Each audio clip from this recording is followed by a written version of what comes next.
We know that Google is tracking us. We agree to it when we set up our phones. So we wanted to figure out what exactly Google is learning about us throughout the day. So here's what we're going to do. We have two identical phones. The only difference between these two phones is this one is in airplane mode.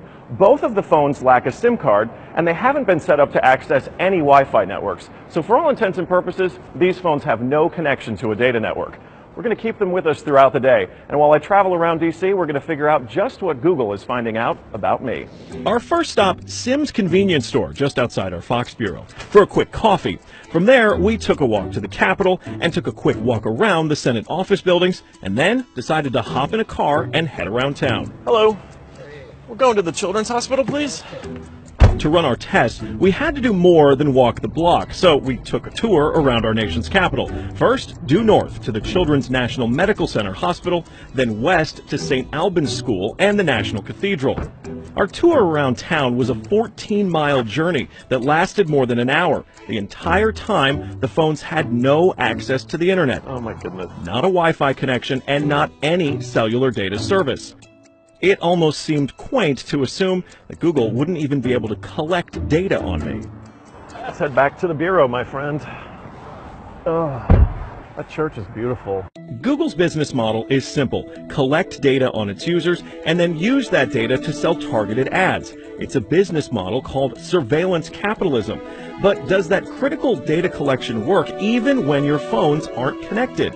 So we're back here at our Fox Bureau in DC, and we've got both of our phones exactly how we left with them. The only difference, really, I snapped a couple of bad selfies at the National Cathedral. But otherwise, they have stayed in my pocket for the entire day. So let's find out what they know. This is our man-in-the-middle device. It's basically a Wi-Fi network that these phones are going to connect to once we turn their Wi-Fi on. It's going to pass data through it on the way to Google. But on the way, we're actually going to get a copy of the same data that Google's going to get. We'll be able to decrypt it and then find out where we've been throughout the day. Within minutes, the numbers rolled in. The phone that wasn't on airplane mode registered more than 100 locations, 130 activities, and even 152 barometric readings.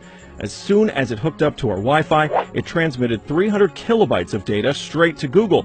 The phone even logged our exact locations, tracking us all around town, the Capitol, the hospital, the school, and the cathedral. Now you may notice what's missing here is the exact route that we took, but it got that data too. It knows when I got out of the car.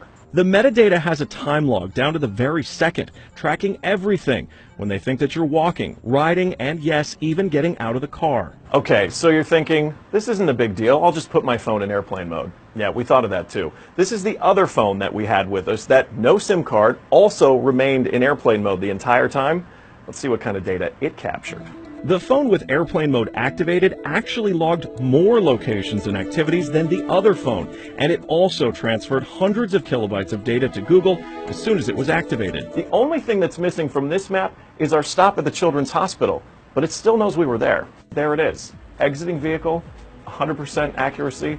Through complicated user agreements and free software, Google gets users to sign away their privacy for nothing.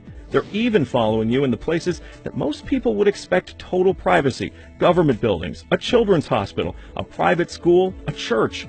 Every move you make, every step you take, Google is watching you.